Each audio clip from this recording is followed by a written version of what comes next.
एक समय की बात है, एक शांतिपूर्ण आश्रम में हरे भरे पहाड़ों के बीच एक युवा सन्यासी नामक सिद्धार्थ रहते थे।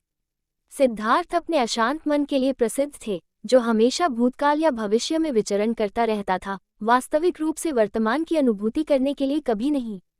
उन्हें जीवन की गहरी समझ और आंतरिक शांति की प्राप्ति की एक अधिक गहरी समर्पण की तलाश थी।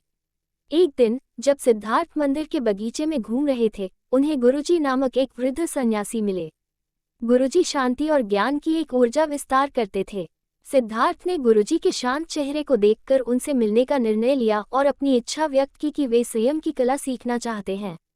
गुरुजी मुस्कान के साथ बोले, संयम ज्ञान के द्वारा बोधिसत्व के दरवाजे को खोलने की चाबी है। ये प्रत्येक क्षण में पूर्णता के साथ मौजूद होने की अभ्यास है, हमारे विचारों और अनुभवों का निरीक्षण करने के बिना निर्णय नहीं करते हुए। सिद्धार्थ प्रभावित हुए और गुरुजी के शिष्य बन गए और एक परिवर्तनकारी यात्रा पर निकल पड़े।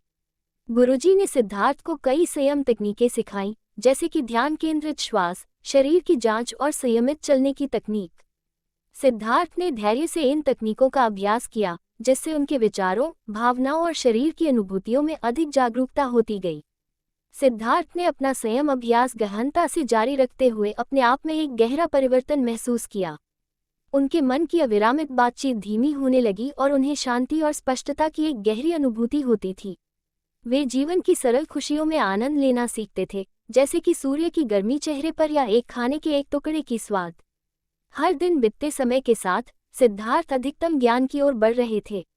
उन्हें समझ में आया कि वास्तविक सुख और पूर्णता बाहरी संपत्तियों या उपलब्धियों में नहीं है, बल्कि वो वर्तमान क्षण में प्रतीक्षा या चुनौतियों के साथ रहकर मिलती है।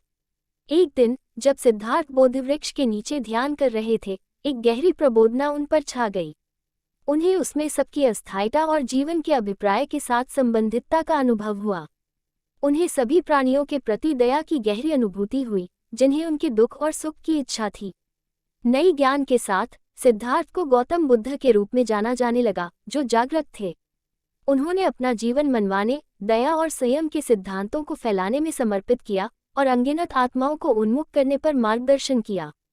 और ऐसे ही संयम की कला ने फलना जारी रखी, जबकि अधिकांश लोगों ने अभ्यास की ओर मुड़ते हुए पाया कि इसके जरिए वे अपने जीवन को प्रभावित कर सकते हैं, अपनी आंतरिक चेतना को जगा सकते हैं और संपूर्णता और शांति का अनुभव कर सकते हैं। ये कहानी है मनोधर्म की, जिसमें सिद्धार्थ को अपने मन की सुकून और ज्ञान की खोज में गुरुजी ने संयम की कला सिखाई और उसने एक ज्ञानी बनने का मार्ग चुना।